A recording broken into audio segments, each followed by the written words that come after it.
So continuing to look at the World Economic Forum's Sustainable Development Goals, we have Sustainable Development Goal 12 and 13. I'll lump them in together. Responsible consumption and production, and climate action, of course. Individual carbon scoring, the footprint thing.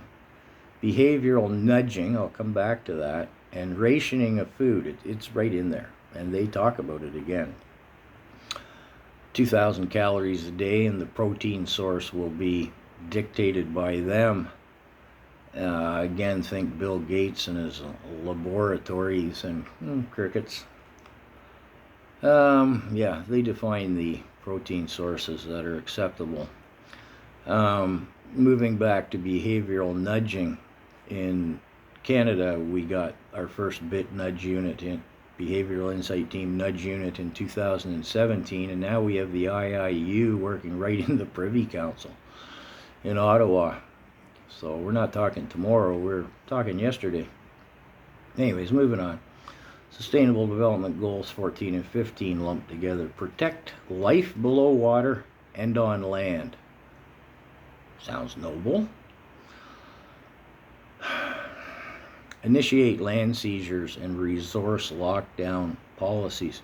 Already they've accumulated over 30% of the Earth's land and water under conservation agreements. Here in Canada, think last year when Chrystia Freeland announced they were making a big land preserve out there in Alberta to protect the caribou, that it happens to be a resource-rich and sparsely populated area. That aside, that's an example of one of their conservation agreements, which can and will displace Indigenous rights.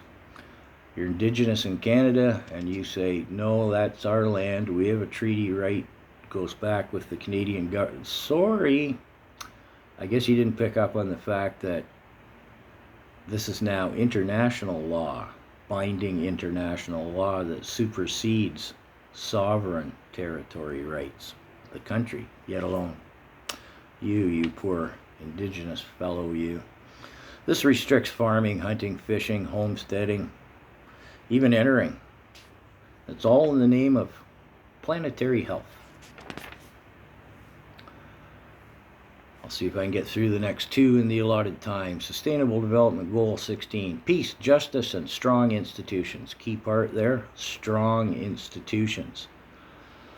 It's the justification for censorship of dissent. The UN has already declared misinformation a public health and security risk, officially. They decide what misinformation is a public health and security risk. And the WHO in 2023 officially classified the infodemic as a top-tier health risk. Infodemic. There we see the work of the psych department with their verbology. Sustainable Development Goal 17. Partnership for the goals. Partnership for the goals.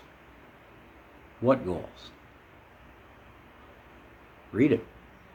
It merges government, corporations, and foundations and media into one vertical structure. I'll leave it here and we'll come back with a summation.